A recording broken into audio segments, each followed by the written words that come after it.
নমস্কার বন্ধুরা, আজ আমি বানাবো দই দিয়ে ভেন্ডি বা দই ভেন্ডি ঢ্যাঁড়সের রেসিপি। আমি এখানে নিয়ে নিয়েছি ঢ্যাঁড়সগুলোকে। আমি ঠিক এইরকমভাবে আমি প্রথম ধুয়ে নিয়েছি, তারপর কেটেছি। কেননা ঢ্যাঁড়স কখনো কেটে ধুতে নেই, তাহলে কিন্তু এর মধ্যে যে পিচ্ছিল ভাবটা থাকে সেটা কিন্তু মোটেও ঠিকঠাক হয় না, আরও জল এর মধ্যে থেকে যায়। যার জন্য আমি ঢ্যাঁড়সটাকে ধুয়ে তারপর কেটেছি, এতে কোনো পোকা যাতে না থাকে। ওই জন্য মাঝখানটা আমি ঠিক এইরকমভাবে কেটে নিয়েছি। এটা নিয়েছি চিনি, এখানে নিয়েছি গ্রেট করা পেঁয়াজ, আর যেহেতু দই ভেন্ডি হবে সেহেতু আমি এখানে টক দইটাকে ভালোভাবে আমি কিন্তু এখানে ফেটিয়ে রেখে দিয়েছি।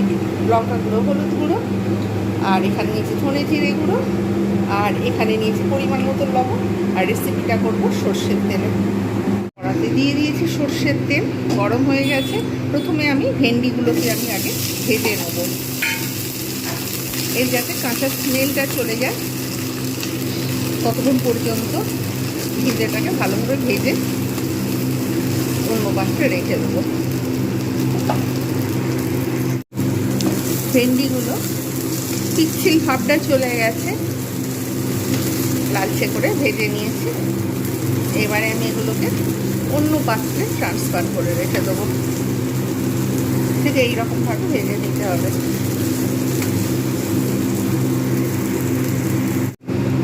এর মধ্যে যে তেলটা রয়েছে এর মধ্যে আমি পেঁয়াজটা দিয়ে দেবো। পেঁয়াজটা আমি ভালো করে ভেজে নেবো যতক্ষণ পর্যন্ত না কাঁচা স্মেলটা যাচ্ছে। আঁচ কমিয়ে আমি এটাকে ভালোভাবে ভেজে নেব। পেঁয়াজটাকে ভালোভাবে আমি এটাকে ভেজে নিয়েছি। এবার এর মধ্যে আমি দিয়ে দেবো লঙ্কা গুঁড়ো, হলুদ গুঁড়ো, ধনে জিরে গুঁড়ো, পরিমাণ মতো লবণ, আর দিয়ে দেবো পরিমাণ মতো চিনি, আর একটুখানি এতে জল দেবো যাতে না মশলাগুলো তলায় পুড়ে যায়, সেই জন্য। তাতে এবারে আমি খুব ভালোভাবে আমি এটাকে কষবো।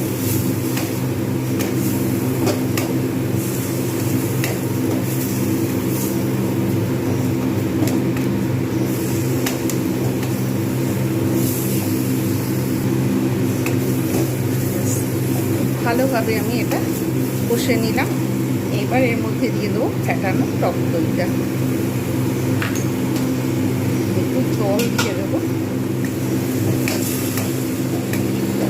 দই সবসময় ভালোভাবে ফেটিয়ে দিতে হবে, তাহলে কিন্তু ঠিকঠাক হবে না।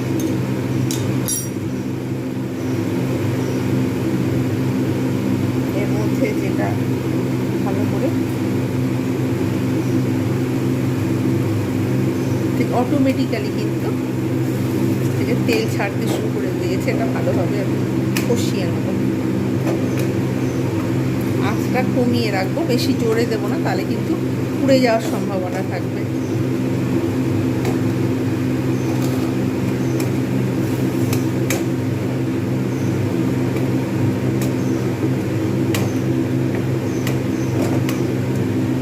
ভালো করে এটাকে কিন্তু মশলাটাকে দইটাকে কষাতে হবে।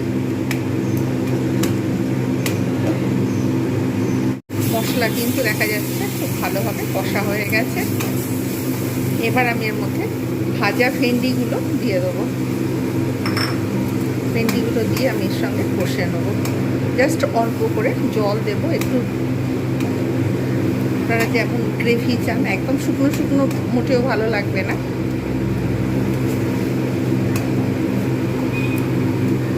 ভালো করে আমি একটু ঢেলে দেবো জল।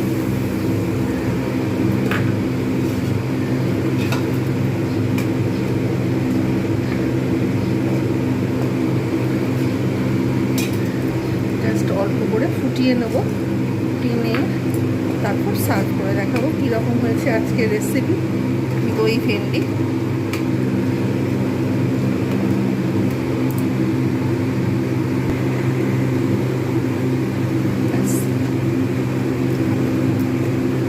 এইবার আমি এটাকে সার্ভ করব। ঠিক আমি এই রকম পরিমাণ গ্রেভি রেখেছি, আপনারা কেননা এটা ঠান্ডা হয়ে গেলে আরও শুকনো হয়ে যাবে। তৈরি হয়ে গেল আজকের রেসিপি দই ভেন্ডি। আপনারা এইরকমভাবে বানান আর এনজয় করুন। ভিডিওটা ভালো লাগলে লাইক, কমেন্ট, শেয়ার এবং সাবস্ক্রাইব করতে ভুলবেন না। যারা যারা দেখছেন, কমেন্ট করছেন, তাদের অসংখ্য ধন্যবাদ। এইরকম নিত্য নতুন ভিডিও পেতে আমার চ্যানেলটাকে সাবস্ক্রাইব করুন। আজকের মতো এতটুকু। Bye bye and take care.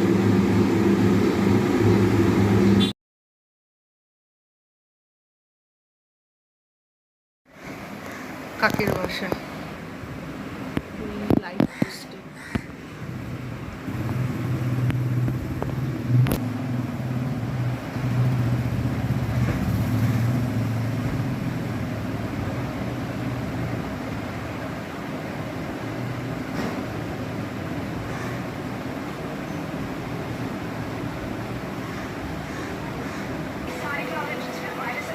কাক চলে গেছে, আবার ফের একটু বাদে আসবে। এইটা বাসা বানিয়েছে।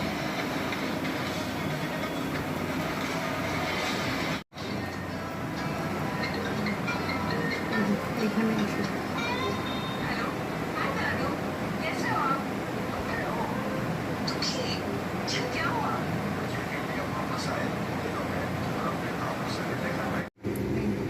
এখানে কাক বসে রয়েছে।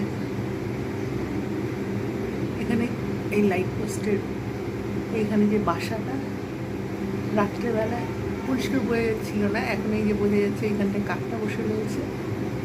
সারাদিনই রোদের মধ্যে বসে থাকে।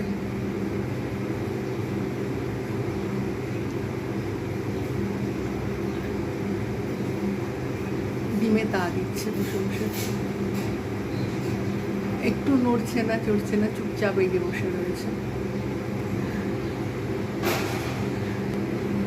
আর ওয়েদারটাও পুরো রোদ।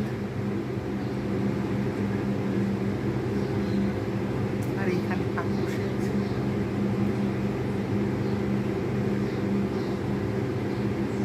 কাকটা এখানে বসে রয়েছে।